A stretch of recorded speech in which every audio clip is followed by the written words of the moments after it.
bloody weekend in the crisis-stricken northwest region. A series of attacks carried out by suspected separatist fighters leaves at least 8 persons dead. Tonight, we'll take you to the venue and also tell you what must have triggered that attack.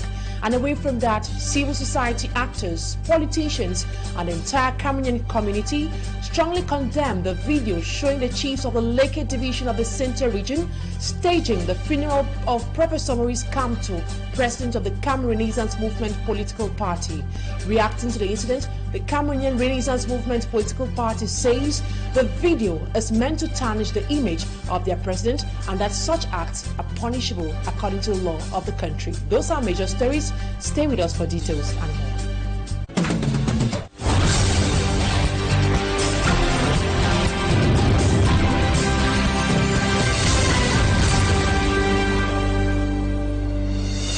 Good evening, ladies and gentlemen. This is a 6 p.m. edition of the Primetime Newscast on Equinoxe Television, and I am Immaculate Fogwe. We'll begin with a sad incident coming from the northwest region, where last week was a bloody one in that part of the country. At least 8 persons were brought down by bullets from the guns of armed men, with several others equally injured. Babla Jonathan reports on the casualties recorded. Saturday night, breaking Sunday, at least 5 persons gunned down and several others injured in this snack bar at Mile 3 in Quen, in the northwest regional capital Bamenda. The gunmen are reported to have stormed the area, targeting a Nigerian actor, Sylvester Madu, alias Shina Rambo, who was in the town for the shooting of a movie advocating against hard drug addiction.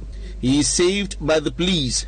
Less than 24 hours later, 1 person is shot dead in Nebung, in Quen. He was among 3 other persons shot by unknown gunmen. The other 2 are responding to treatment.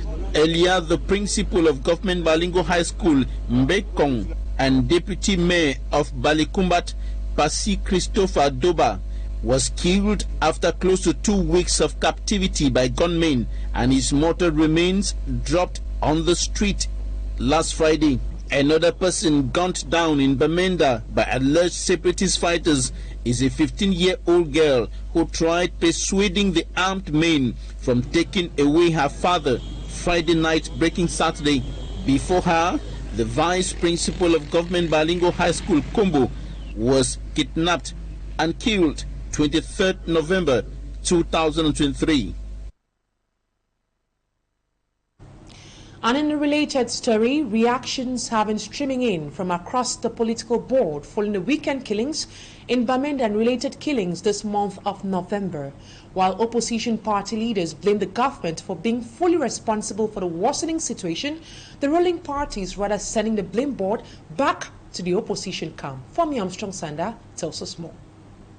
Attack and killing of 4 civilians in Quen, Bamenda in the northwest region only adds to a November serial killing of civilians in the war-stricken southwest and northwest English-speaking regions of Cameroon and related spillovers into neighboring regions of the country. November killings include the killing of over 25 civilians in Egbeko village, Manu division of the southwest region on November 6, 2023, the killing of over 9 civilians in Baminyang village, Galim subdivision, Bambutus division of the west region of Cameroon, and the abduction and killing of the deputy mayor of the Bali Kumbat Council on November the 24th, 2023 in the Ngoki Tunja division. We are losing lives for no reason. I think we can say not only has the government failed, but the government is 100% responsible for this crisis. On est passé à la résistance active. Aujourd'hui, c'est la prolifération. Ça veut dire que ça va crescendo. Like Edith Kawala, Sambaka, president of the Alliance of Progressive Force Party, says the situation in the regions has seen a consistent metamorphosis from a peaceful resistance in 2016 to an active resistance over the years, and the future in these regions is that of uncertainty considering the proliferation of weapons. Parce que ça donne l'impression Dr. Simo of the ruling Cameroon People's Democratic Movement, the CPDM party, on her part, blames the worsening situation on non-state arms groups and political actors who, according to her, encourage non-state arms groups in their outings and opinions on the crisis. President Edith Kawala and Sambaka said the situation lies in a genuine and inclusive dialogue which can only be initiated by the CPDM-led government in Cameroon. Dr. Simo, on her part, says the killings will end if there is a broad-based and general condemnation from Cameroonians from across the board.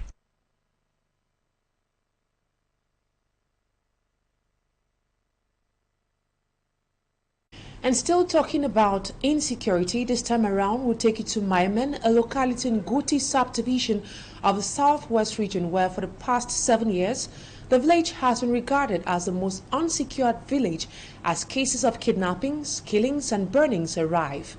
Many have blamed it on the absence of traditional ruler. Our reporter A.C. Lucy Liangu tells us that during a consultative meeting in Bangem, a new chief got elected. Her report.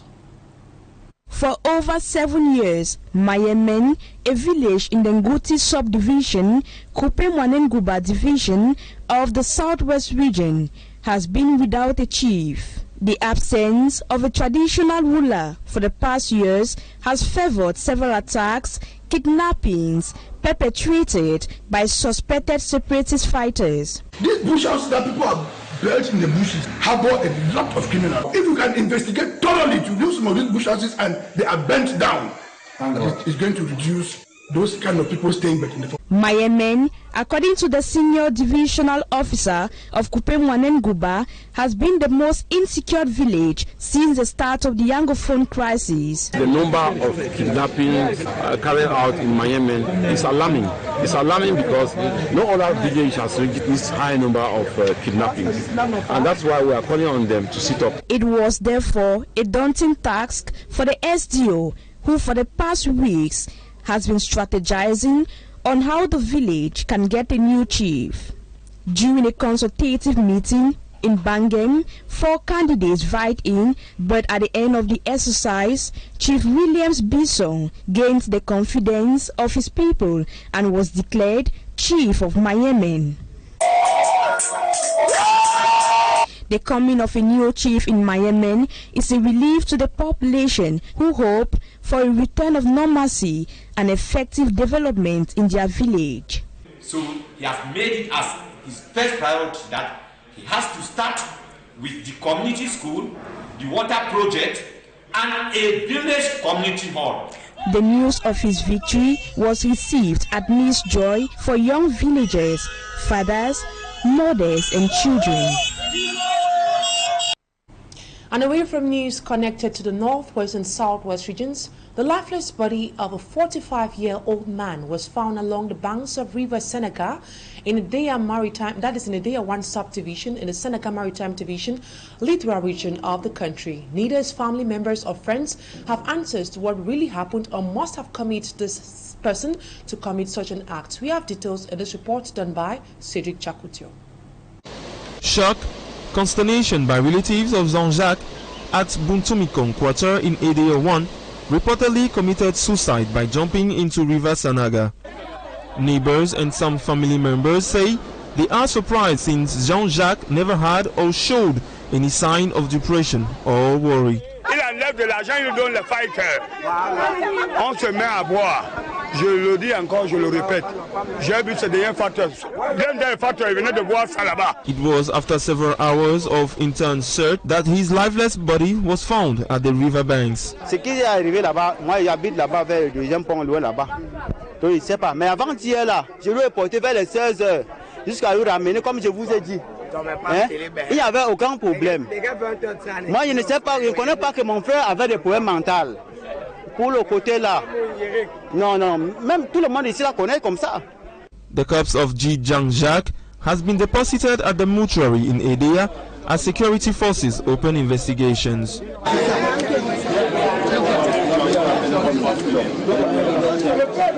And over to one of our major lead stories. Images of the Leke chiefs in the Center region organizing the funeral of CRM President Professor Maurice Kamto have gone viral on social media.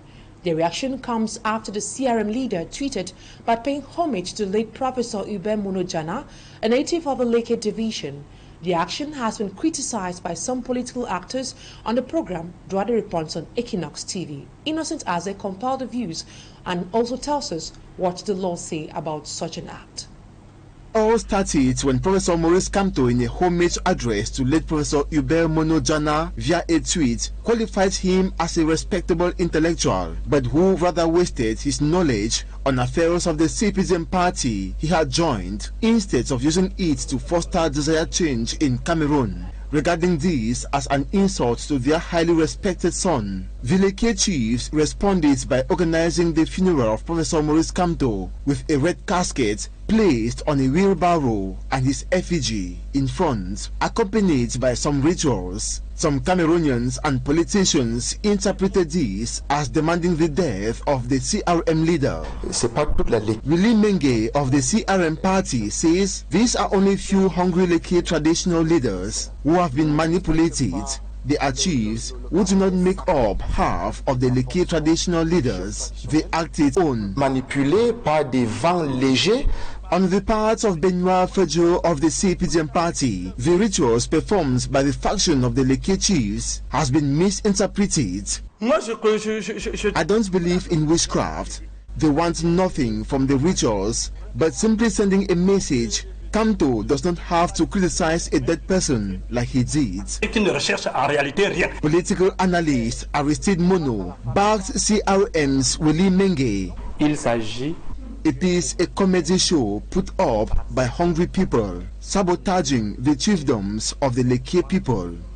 La désubstantialisation de la chefferie au Cameroun. Speaking to a legal mind, Barrister Tamfo Richards, on a phone conversation, he said incantation is related to witchcraft, which is punishable by the penal code.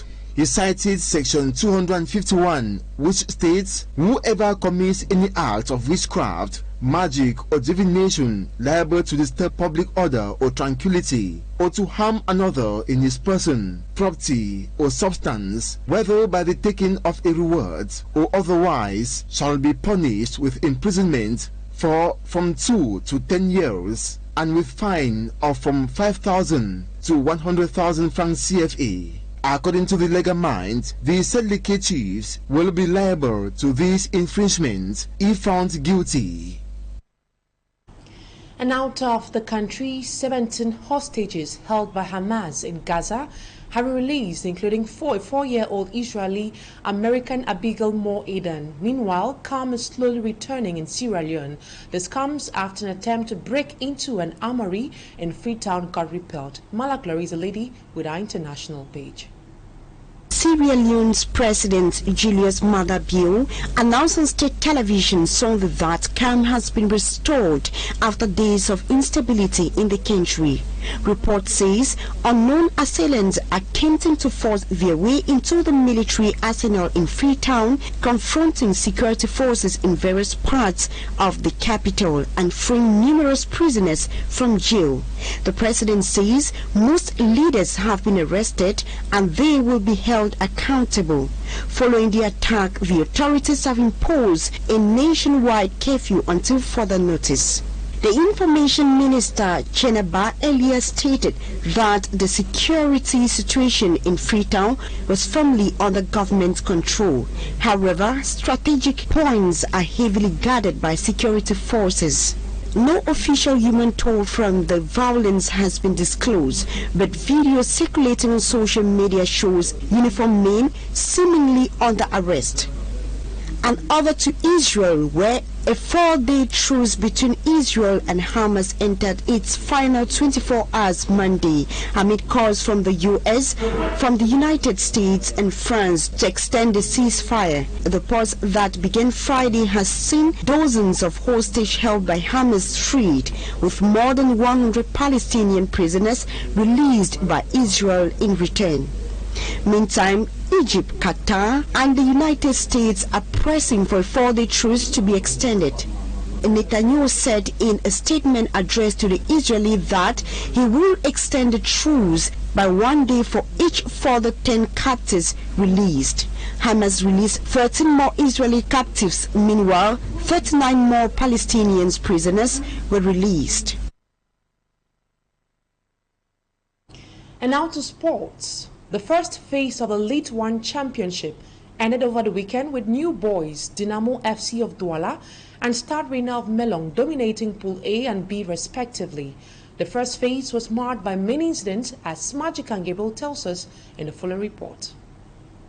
First phase of the Elite One Championship came to an end over the weekend after match day 9 were played. The first phase of the Elite One Football Championship was characterized by several on and off the pitch saga. The absence of Victoria United against Apaches of Mfu, the refusal of Canon Sportif of Yaoundé to get into the pitch first when they were hosted by Bambutus of Mbuda, Young Sports Academy who lamented after they were cheated in Mbuda, and the use of 10 players by Victoria United and UMS of Loom in their match were some of the side attractions of this first phase of the championship. A total of 345 goals were scored in the matches that were played. Only Apaches of Mfu ended the first phase of the Elite One Championship without winning a single match, as they conceded 10 goals and scored 4. It was only on match day 9 that Stade Rennais of Melong, who has been undefeated in the championship, lost their first points to UMS of Loom, who defeated them 1-0. As the 9-playing day of the Elite One Championship ended over the weekend, Dynamo FC of Douala with 18 points tops Pool A, while Stade Rennais with 19 points is leader of Pool B of the competition. That's it for the first part of the news. Talking Point is up next.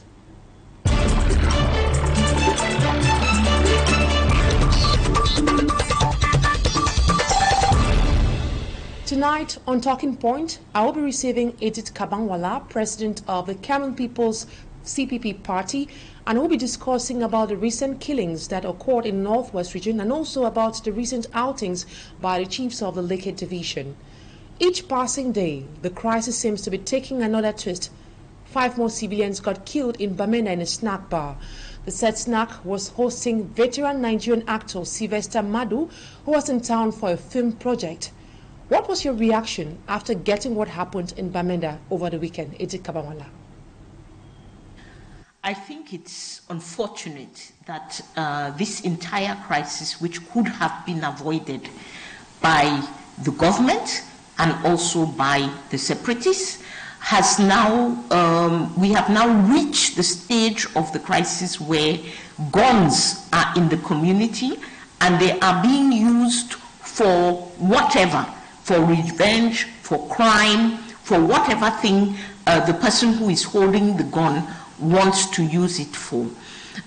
So unfortunately, we are going to continue. If we see, it's a series. We had Mamfe, we had the incident in the Western Province, now we have the incident in a snack bar. So it is telling us that the guns are in the population, are in the hands of these young people, and that they are using them. Now the motivation is not longer politics or separation. It can be used for any crime whatsoever. The population seems to be powerless and helpless in the face of these tribulations. I guess you clearly remember what happened in Guzang, that is in the Northwest region, precisely in the Momo division. The villagers were gathered at the market square to witness the gunning down of 2 civilians by armed men. What role can the population play in ending this over 7-year-old armed conflict in the Northwest and Southwest regions? Let's not put the population is a victim. And the population, the government of Cameroon, their first and foremost responsibility is security of their population. So let's not give the population responsibilities which are not its own. It is the government's responsibility to keep civilians secure. So the responsibility goes to government and goes to the fundamental steps of resolving this crisis, which we have been talking about for the last 6 years. Then, is there something that might have been neglected in the course of seeking solutions to the over 7-year-long crisis? Here I'm talking about military and also, why not the major national dialogue? Where did it fail? The government has not played its role from day one. What government needs to do now, number one, consult civil society, the population, and put together a dialogue process that is a credible dialogue, not the nonsense of national dialogue that they did in 2019. A credible process means you have credible mediators, you have credible steps which are known by the entire population, and you can follow those steps and actually have a dialogue throughout the Northwest and Southwest, bottom up, from the population up to the national level. Number two, they need to release prisoners. We still have thousands of people in Cameroonian jails, some of whom never held a gun, never kidnapped anybody, these were non-violent protesters who were arrested in 2017. They are in jail doing 10 years, 15 years, absolute nonsense when you have a disarmament program, on the other hand, a DDR program where you are allowing people who have kidnapped, who have maybe even killed somebody, to put down their guns and go free. So they need to release prisoners. Number three is then, coming out of that dialogue process, we need to have an intensive development effort for the Northwest and Southwest regions. These regions have been destroyed. These young people who are in the bush, they need a viable reason to come out, put down their guns, so that they can get jobs and become constructive in the society. So it's a three-step process. One, credible dialogue. Two, release prisoners. Three, out of the dialogue, we develop a joint development program for the Northwest and Southwest. Edith Kawala, we just saw on the news today, traditional rulers of Leke Division, the Center region, staging the funeral of Professor Maurice Kamto, the president of the Cameroon Renaissance Movement political party. How bad is such an act for national integration in Cameroon? This is a crime. Let's be very clear. This is a hate crime. Cameroon has laws against hate crimes, and our expectation, it is already late. The Minister of Territorial Administration, who is very quick to insult people when it comes to political parties, he should have already been on the field. Those traditional leaders should have already been arrested for questioning to find out what exactly was their intention, and we should see a trial. We should see, I mean, it is incredible. If we allow people in Cameroon to commit these kinds of hate crimes, we will end up in a situation like Rwanda or some of the other countries that have known genocide. So this is unacceptable. It should be nipped in the bud. The government needs to send a very strong message that this is unacceptable, and we move from there. We have seen civil society actors, politicians, and the entire community condemning such an act. But then, according to you, how did we get here? Got to this stage on the part of government. Number one, the Biya regime has always used ethnic politics, has always used ethnicity as a political tool. So they are the ones who have introduced ethnicity into the political game. They have always done it for the 41 years that they have been in power. Unfortunately, we also have other actors in the opposition who are responding on that ethnic basis. As Cameroonians, we need to say no to this, put an end to it, and let it stop there, because it is the most dangerous avenue, the most dangerous slope for our country. Such acts coming from people who are considered as custodians of tradition, can it be considered as a clear proof that traditional rulers are not apolitical? And is it normal for traditional rulers to meddle in political affairs? Let us not take the actions of a few traditional rulers and paint all traditional rulers with that brush. I think we are dealing with specific individuals. These individuals are known. They did not hide their faces. They felt comfortable enough to do this openly. So let us go to those individuals and make them responsible for their actions. Is there a need for Cameroonians to be scared of the upcoming 2025 presidential elections following the actions of these chiefs of the Leke division? And what message do you think they are trying to send across? Cameroonians should never be scared of their political future. It is politics that determines the type of life that we lead, the schools our children go or do not go to, whether we will have security or not, whether we will have war or not. So we are entering a political period, 2024-2025.